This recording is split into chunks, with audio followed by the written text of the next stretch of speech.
Hey. Oh, it's great to be here. Yeah. This is only my second time in Oklahoma and my first time at Oklahoma Baptist University, but it's strange, but I feel at home here. I like this place, and I'm thrilled, absolutely thrilled to be here. I want to start by reading a couple of verses from the Bible, from the book of Romans, chapter 7. The book of Romans, as you probably know, was written by the preeminent apostle, the Apostle Paul, written actually toward the end of his career. This guy had planted churches around the world, he'd been an absolute stellar discipler and disciple, and yet this is how he describes his life. He's speaking in the present tense, Romans chapter 7. I'm going to start with, start with verse 14. For we know that the law is spiritual, but I am carnal, sold under sin. For what I'm doing, I do not understand. For what I want to do, that I do not practice. But what I hate, that I do. Do you relate to that at all? Of course you do. Everybody does. All of us has something in our life that we tell ourselves, we know this isn't good for me to do. I need to stop doing this. We decide to stop doing it, we draw lines, and we cross lines. For most of us, it begins sometime fairly early in our career as humans, sometime during childhood. We find during a time of stress and anxiety, maybe shame, maybe fear, we live in a broken world and we're impacted by not only our own sin, but the sin of others. But at some point, we find a workaround, some substance, some activity that will give us a relief, some distraction, if just for a moment, allow us to escape the discomfort of the present and function as human beings. Now, it might be something that, we all know is, poisonous. It might be, nicotine or alcohol or some kind of recreational drug. It might be an obsession with our appearance, with body image that now fixates us on diet or exercise. It might be some way in which we found we can perform and excel. It might be in athletics. It might be in academics. It might turn us into just feverish workers. All kinds of ways that we can find ourselves now trapped in this compulsive behavior that even when we wish we could stop it, we find ourselves powerless to quit. How many people grew up with a dog at home? You miss your dog? I miss my dog. She's home, and she's standing by the door waiting for me to come home. My dad, I wouldn't call my dad a dog lover, but he was definitely a dog liker. And when I was growing up, he always made sure that we had a dog around the house. Around the house. Dad believed that dogs belong outdoors. Now, the reason my dad liked dogs, I think, was because dogs, after all, are man's best friend. They're loyal, affectionate, if you train them well, obedient, even useful. My dad he prided himself in his ability to train dogs, and his philosophy of training dogs was the same as his philosophy of training children, which is, you don't get them to do the right thing by giving them treats. You get them to do the right thing by punishing them when they do the wrong thing. Now, my favorite of all the dogs we ever owned was a big old shaggy fellow named Boaz, who turned out to be an alcoholic. Now, we lived just a few blocks from the town tavern, which was located very conveniently right next door to the volunteer fire department. Now, none of the firemen went to our church, but they were all more than happy to buy a beer for the preacher's dog. So every now and then, Boaz would slip out of the yard, hustle down to meet up with his friends, and he'd tie one on. Along about midnight, he'd come staggering home, just bombed out of his mind. Now, Boaz had a drinking problem, but he felt bad about it. The next day, he'd stand in the yard, his head hanging, his eyes bloodshot. My dad would yell at him, beat him, tie him to a tree. And Boaz would repent. A few days later, Dad would let him off the rope, and then Boaz would stay in the yard until the next time. Now, as much as my dad liked dogs, my father hated cats. He hated them, I think, because of their supreme indifference to authority. Cats, after all, don't have masters, roommates maybe. The three most wasted words in the English language are, here, kitty, kitty.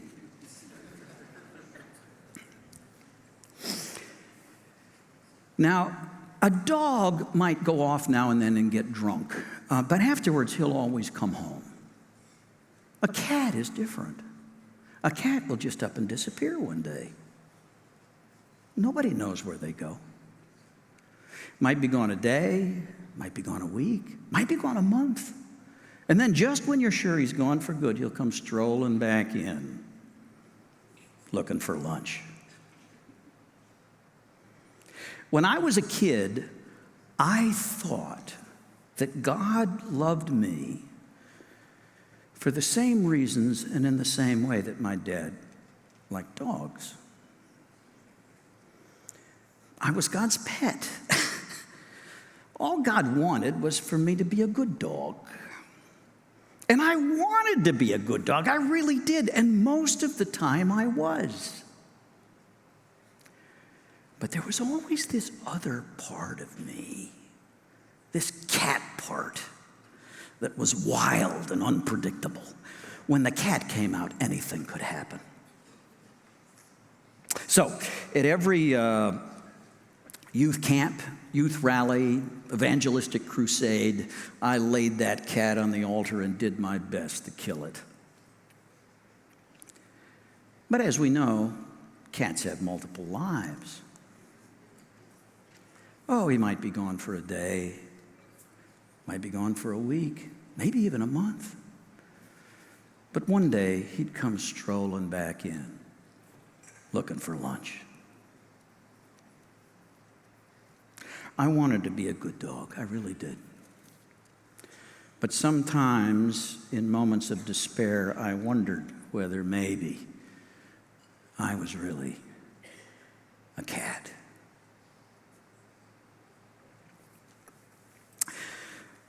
My first look at porn took me completely by surprise. I was 10 years old. It was shortly after my mother had died. This was long before the internet. My first look was a Playboy magazine in a magazine rack at the end of an aisle in the local neighborhood grocery store. And I was electrified just by the sight. Nobody had warned me that porn even existed. Nobody told me that every boy eventually sees porn. Nobody told me that every boy instinctively likes porn because it depicts something that we're wired by God to want. I knew it was bad, but I didn't know why it was bad. Nowadays, now that porn has gone mainstream, and now that we live in a very highly sexualized society in which the pornographers target not just boys but girls, I have to make the case that porn is bad. We could talk for hours about its destructive effects, and maybe in subsequent sessions we'll talk a little bit about that. But to me, what it all boils down to is this. The most pernicious property of pornography is this. Porn offers an imaginary connection with a virtual person which, if you accept it, begins at that moment to compromise your ability to create and sustain a real relationship with an actual person. Long-term porn use creates an intimacy disorder. I didn't know that. I just felt guilty for having seen it and ashamed of having liked it. So I did what guilt does, I lied, and I did what shame does, I hid very successfully. Nobody suspected that sweet little Nate Larkin, destined for the ministry, the Christian kid in the public school, could possibly be developing a porn problem. You know, I wrestled with that, wrestled with my conscience through high school, went through the typical binge and purge cycles that anybody who's been hooked on porn will understand. I carried it into college, where I soon become, the leader of the local, the college Christian fellowship. My porn use continued. I kept it under wraps. And then I decided that maybe it wasn't so bad. Maybe this was actually a good thing. I rationalized my porn use during my college years as preparation for marriage. I needed sex education. We'd never talked about sex. House I grew up in. That in itself sent a very strong message. It sent the message that sex is somehow unspeakable and bad. I needed sex education. What better place to get it than porn? So I rationalized my porn use as preparation for marriage, unaware that I was actually poisoning my marriage, allowing pornography to create expectations for marriage that no woman on the planet could ever fulfill. I did meet a fabulous woman. A fabulous woman. We're still married by God's miraculous grace. We're still married 43 years later.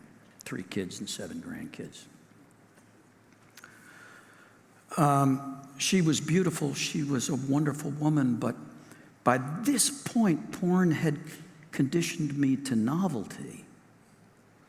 I'd seen countless women in compromising situations at that point. And as beautiful as she was only one woman. And it wasn't too long after we got married. As much as I adore my wife and was committed to her heart and soul, I found myself drifting back into porn use. I had to rationalize it, so I rationalized my porn use during those years as protection against infidelity. Because actually, I love my wife, and I made a promise to be faithful to her, so I was going to be physically faithful. And these were not real people, and I was relieving her of the responsibility of meeting my sexual needs, and I was being a good guy.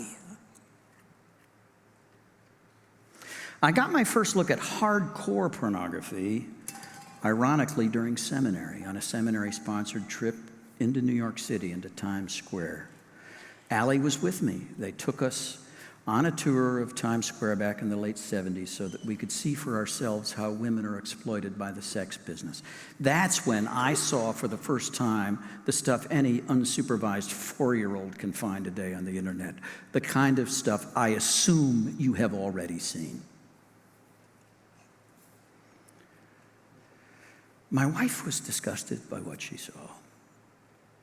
And in that moment, I was too. In that moment, I could see that it was all a sham, but at the same time, it is though somewhere deep inside me, a door swung open.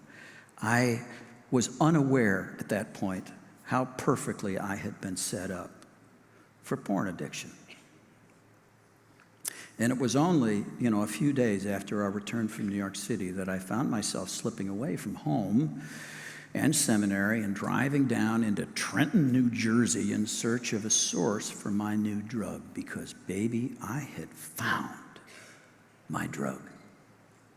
I'd never been a drinker, never been a drugger, never smoked, never done it, but I had found my drug. I don't know if you know this, but porn actually stimulates the same pleasure centers in the brain that cocaine does.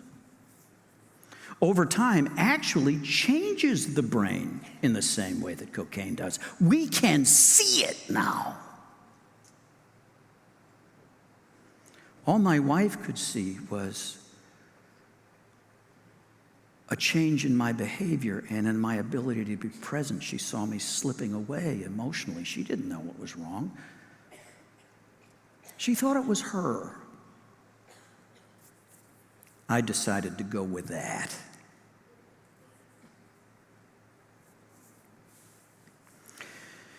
And as it turns out, porn was no protection against infidelity. It was a few years later. Now I'm a pastor.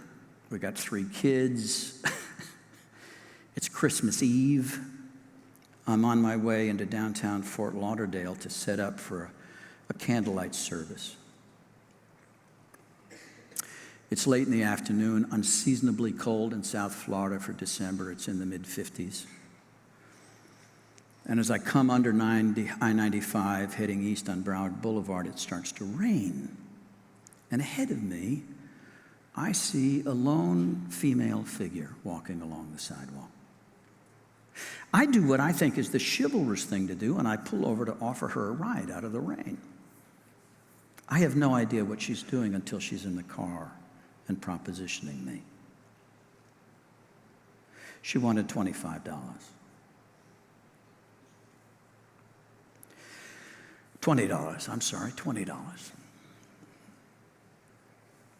I had a 20 in my wallet that was supposed to go in the offering place that night.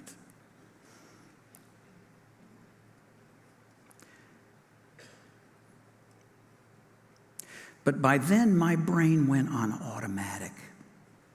I had seen some version of this scenario so many hundreds, so many thousands of times, that at that moment, I didn't even see the person in the car. In that moment, it did not occur to me to even wonder what would make a young lady go out on the streets on Christmas Eve to offer herself to strangers. Did she have a family? Did she have a home? Did she have a boyfriend, a husband, kids? I never even thought to think, did she have a pimp? Did she have a name? No. I was on automatic. That 20 never made it to the plate.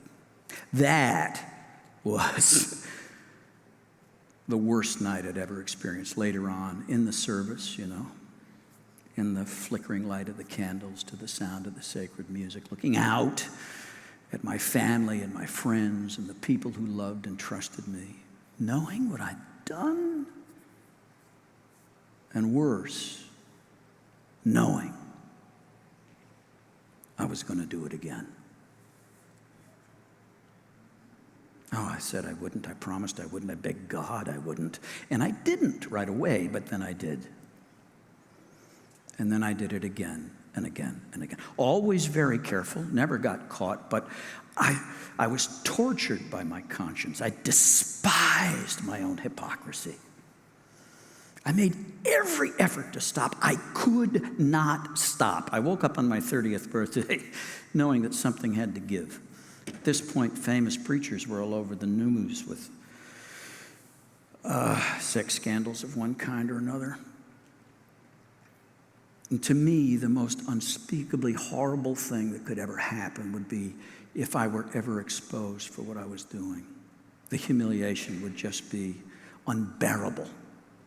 I knew at that moment I had to either quit the behavior or quit the ministry. So I did the only thing I could do. I quit the ministry. Announced my retirement. My wife was actually relieved. She thought maybe the ministry was the problem. Maybe it was the pressure of having to perform for all these people. Maybe if it was just us, we could get back to being best friends.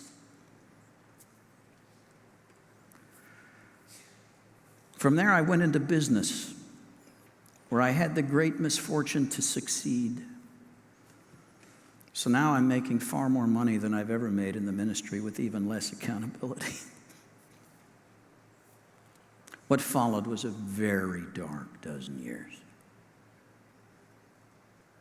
Reconstructing it later, the best I can figure, I spent $300,000 on pornography and prostitutes.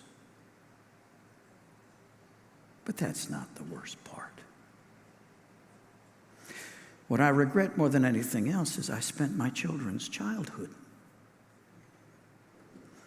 I spent, in all, 20 years of my wife's life and 20 years of mine, trading my birthright day after day for a bowl of beans. But I never left church. The week after I left the ministry, we were in church. I loved church. I didn't just sit there. I got active. I helped in Sunday school. I helped lead the youth group. I sang in the worship team. I filled in for the preacher when he was gone. I loved church. This religious part of me, the part of me that I called Saint Nate, could breathe at church. I just couldn't get him to breathe for very long outside the building. And I felt horrible about that.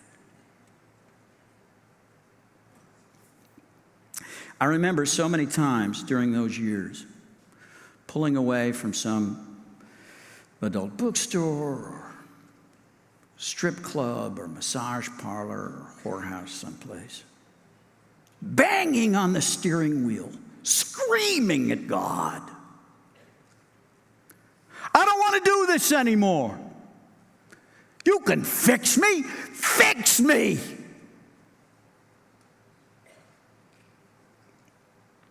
He never answered that prayer. Eventually, I concluded that either he didn't care or he didn't exist. Today, I'm so very glad he didn't answer that prayer. So it was 22 years ago now. I won't tell you the whole story, but my wife caught me one night.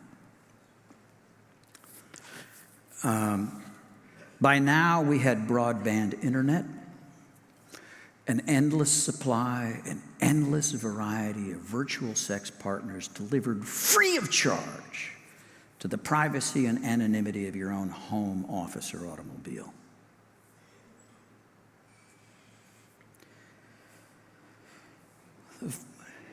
It stunned Allie the first time she caught me.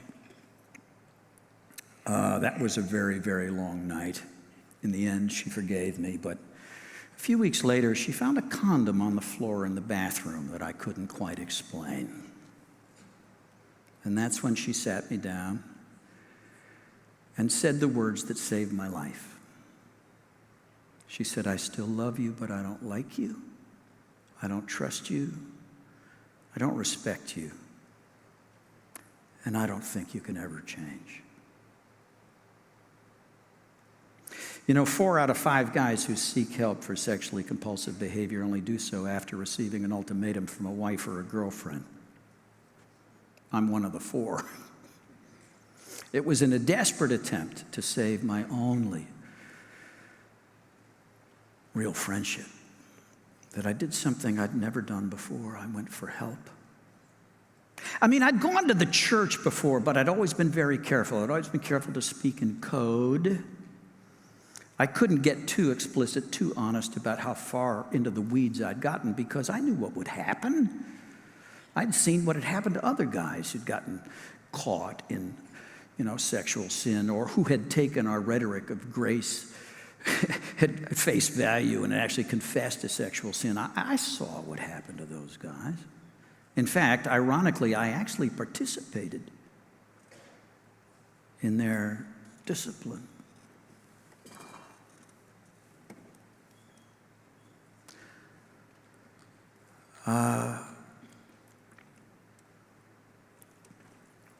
But I went to the internet. By now we were living in Middle Tennessee. I went to the internet This is pre-Google days. I went to the Alta Vista search engine. You guys are probably too young to know about that thing. But anyway, I typed in sex addiction Nashville, found out to my astonishment we'd apparently moved to the center of the universe for sex addiction recovery. 12-step groups available. I learned about a meeting that was held in the next town at 7 o'clock that night at a church. I got there at 6:45, sat in the parking lot as other people drove up and went inside. I couldn't find the courage to get out of my car. 7:15, I drove away. Drove around for the next hour, coming up with the story I would tell my wife. I didn't need to bother, she wasn't talking.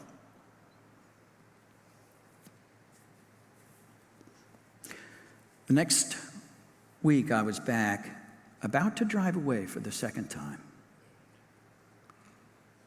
when I saw a guy I recognized from church. He was just a guy. But I'd heard him speak up a few times in men's Bible studies, and there was something about this guy I liked. He just seemed very comfortable in his own skin. Didn't seem like he needed to impress anybody. Very clear that he loved Jesus. But here was the most striking thing about him. This guy talked about his sin in the present tense. I followed him inside. And what I found in the basement of that church changed my life. Not all at once. It started a process. It would actually be another 2.5 years, thanks to my own spiritual and intellectual arrogance, another 2.5 years before I would experience true freedom, sexual sobriety. But it started that night. I remember coming out of that church basement furious that I had spent a lifetime in church and I'd never been in a room that safe. I'd never heard honesty like that in my life. That level of vulnerability. I'd never felt that much empathy, kindness, humility. I'd never heard Jesus like I heard him in that room from a bunch of Samaritans who didn't even seem to know his proper name. They kept referring to him as a higher power. But that started an amazing journey for me. Although I will tell you that my first sponsor took me very much by surprise. It was after I read my first step to him. He asked me to write out my sexual history, as much of it as I could remember, and then we met at a park for me to read it to him. I had these pages. I remember we sat on a bench. It was late in the afternoon. I was still just covered in shame and fear.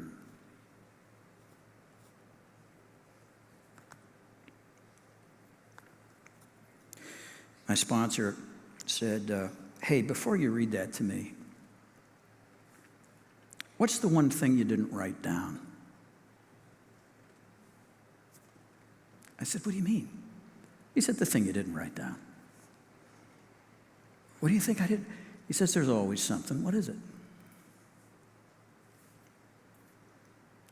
So I told him.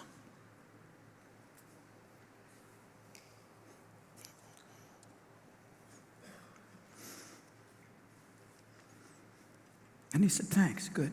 I'll read the rest of it. And I did. Then we gave it to God and we burned it.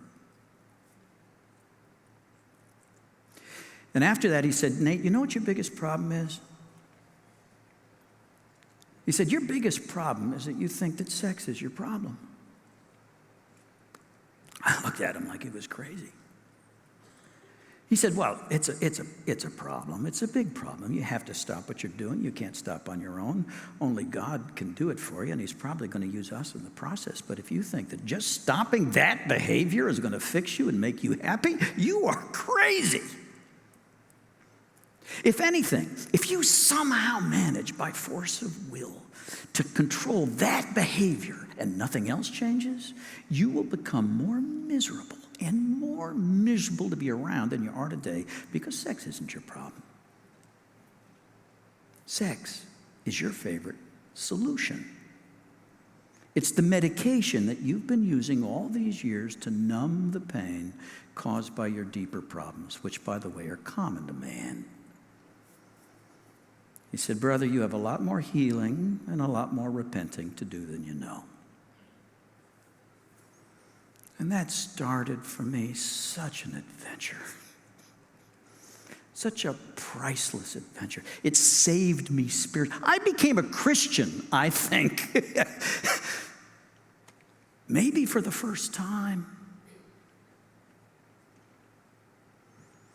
As I finally gave up on creating or preserving or defending a righteousness of my own and decided just to rely on a righteousness that would come to me purely by grace through faith, and to throw myself unreservedly into the arms of a heavenly Father who delights in me, who understands my frame, who knows that I am but dust, and who is committed to my healing.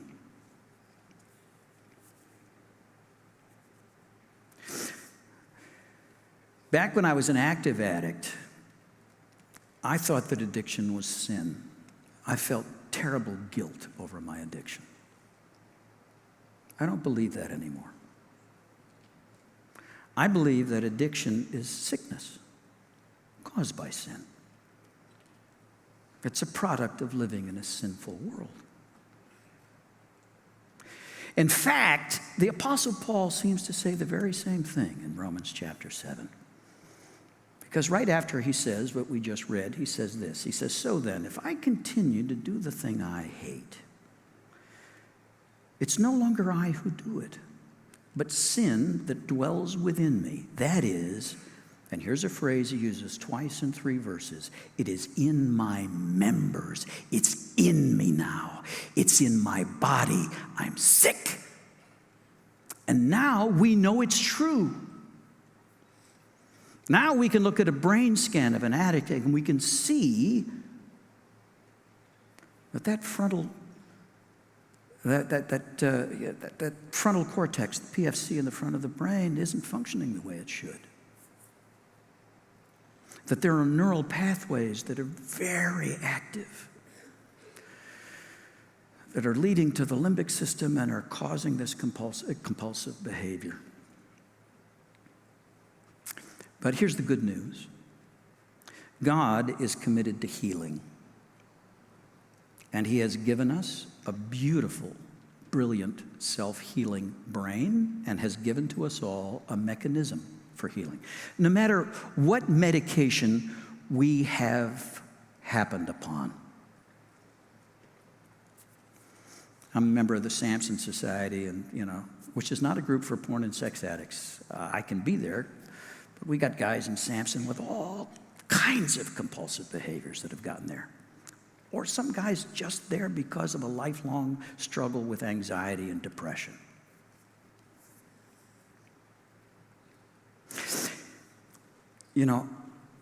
I spent years begging God for a private solution to my private problem, and I just saw that I'm out of time. All right, the countdown clock isn't working, my friend. And you guys need to get to class. I'm going to wrap now. I love you guys. Glad to be here. And Matt, come up and tell them what's happening this afternoon.